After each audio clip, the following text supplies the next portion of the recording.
So this guy's named Tizzy Yint. I knew of him when I was on TikTok. These cops, they crash into a building and then they blame the bar owner that they crashed into a building. You get to see the whole thing. I'll start this from the beginning so you guys can see it. Oh, there was absolutely video recorded. In fact, the attorney who's representing the two... He's responding to please tell me someone live stream or videoed this. He's talking about the incident, and then Tizzy Yint answers and says, yes, there absolutely is a video. Owners of this bar say the video contradicts what the police have said happened. For those who don't know what's going on with this, I posted a video yesterday about how a police officer in St. Louis crashed his patrol vehicle into the front of a gay bar there and then got out and started demanding everyone's ID. And when the owner was like, that's not how this works, what the hell happened, put that owner in handcuffs. Then when the other owner started taking photos and video, put him in handcuffs and claimed that he struck them and arrested him for felony assault on a police officer. There's actually a 20-minute bystander video that this publication got to review that shows everything that went down. It shows Pence, the one owner, being placed in handcuffs. The person recording says, what crime did he commit? Wait a minute. And an unidentified police officer says... There's a 20-minute bystander video that's on Riverfront Times. The officer then walks toward the person taking the video and says, he's not going to yell at me. That's causing a disturbance. Let me ask you something. What's more of a disturbance?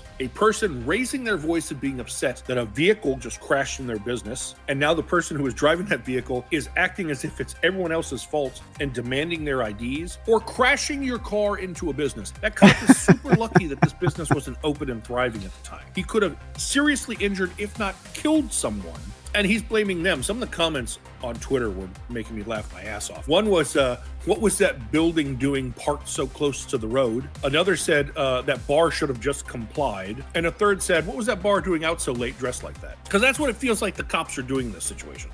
Also, in the 20-minute bystander video, Morris, the one who was arrested and charged with felony assault, it shows him never striking an officer in the chest, which is what they're claiming.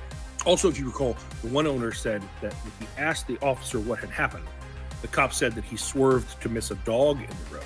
Well, we now have video from a security camera that shows the accident. And I gotta tell you, if you watch up here, I never see a dog. Don't see any dog there at all. Although now the story is the officer was avoiding this parked car, which he doesn't look close to at all. Was this officer given a breathalyzer test at all on scene? Just curious. Now, the attorneys who are representing the owners posted this yesterday. They said that Chad, the one who was charged with a felony, was being released on his own recognizance. Then they said prosecutor just called us and said that they will be amending the charge from a felony to a misdemeanor. The bar owner was arrested, and Tizzy Yint is holding the video till the end, so you'll watch his video, which I understand. But he's going to show the video in a second where you get to see the cop crash into the building. But that won't be enough. No kidding. We have video that shows that the police were the aggressors and Chad did nothing wrong. And despite him being released, despite this now having national attention and being pretty embarrassing, I would think, for the St. Louis Police Department, this was the scene outside of the bar last night. Several police officers just posted up, sitting there looking at the bar in what some might interpret as intimidation. The cop who's driving was still on a probationary period because he's been there less than a year. He made a mistake. He got in a car accident. It's not the end of the world. But rather than be embarrassed, he turned it into this whole other thing, caused all these other problems. And what's really embarrassing is the fact that the other police officers have backed him up on it. Now you have affected an entire community there, and the whole world is watching and just shaking their heads at you. Get your house in order.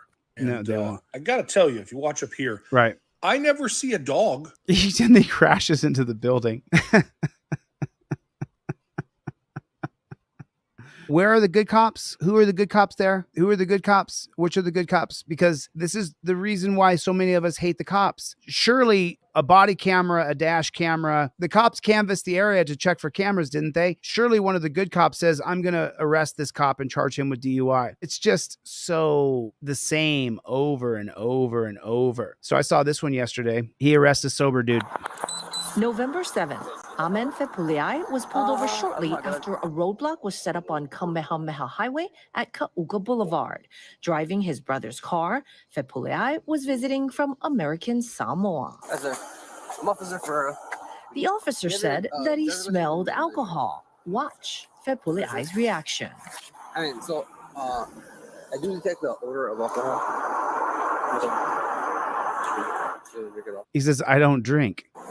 Fepuliai agreed to participate in the field. What do we do? Do we take stupid human trick tests? Yes or no? Put it in the chat. Do we take stupid human tricks? Do we do those? Field sobriety test at the scene. including a breath test. Go as hard as you can. Do we take breath tests? Does Team DLZ, do we take breath tests? Is that what we do? I'm just wondering. Yes or no? Keep going until you hear a click. Yeah, ready. Keep going. The report shows Fepuliai blew a 0.00. There was no alcohol in his system. Remember, the officer said he smelled alcohol, but Fepuliai showed us part of the police report where no was marked for odor of intoxicant. The officers told Fepuliai they then suspected drug use and arrested him. Put your hands together, bro. Being placed on the arrest for operating a vehicle under the influence of intoxicant. After Fepuliai was cuffed and put in the patrol car, the transporting officer appears to turn off the body camera, even though policy requires it stay on during the ride. One governor in one state could change that. Fepuliai said that's important because on the way to the Pearl City substation, the officer told him to refuse further tests in an effort to save time. In order for me to kind of leave early, I had to make bail and just refuse both the breathalyzer tests at the station as well as the drug test. He shouldn't have given me that advice, and I hope that they're not giving other innocent people the same advice. They I are. have heard from a number of my clients that the officer is telling them on the way to the station it's quicker if you just refuse everything. It's wrong. The Administrative Driver's License Revocation Office rescinded the case shortly after the arrest, but Fepuliai still lost his license and had to post $500 bail. When you do the roadblocks, you're expected to get a DUI arrest because they're paying the overtime. You're there at least 4 hours. They're counting on you getting arrested. Remember, they have competitions to see who can get the most arrests. Bam. This is what I want you to be doing. When you interact with the cop, if you're not driving and you just have the yellow and black card in your wallet, I want you to follow a step-by-step procedure. I thought about it for so long. You contemplate so long before you take from a thought to a product. I thought, what would someone put in their wallet that they would be able to then recognize it if they had a face-to-face with a jackboot thug pig and they needed a guide? In my wallet, in my back of my phone is my wallet, there's nothing in there that looks like that. So you can always easily identify it. And then the moment you see a cop, as soon as you see that jackboot thug pig who's in a gang that will choose his gang member over you, that if one of his gang members puts you in a headlock and chokes you out and hurts you badly, that guy who you think is the nice cop, he will fill out the report that you started the fight with his brother in blue. Cop walks in the grocery store you're in. Oh, shoot. 1 second. Okay, what's going on? I don't even got to do it up front. I can just go like this and be like, you know what? Let me just hold this like this. And I'm just going to walk around the store. Just hold like this. I grab some groceries and stuff. And I'm just filming that pig. I don't want that pig. Maybe I don't want the pig to know I'm filming him. So maybe I just kind of make it look like I'm retarded. Because then if the pig says anything to me, I say, excuse me, did you address me? And then you know what's going to happen next between me and that pig. Then I'm going to go like this. Oh, I'm so sorry about that. I was trying to film you. But now that you've addressed me, am I being detained or am I free to go?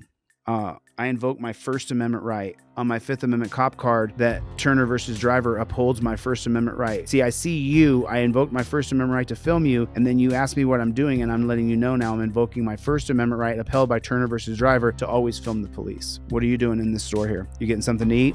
Okay, go ahead and get it. Go ahead and get what you're gonna get. Why are you filming me? Because you're the most invasive, dangerous predator in our country. There's nothing worse than you out there. So for that reason, I invoke my Fifth Amendment right to remain silent. That's the only question that I'm going to be answering today. You going to get a hot dog or something? Or are you going to get...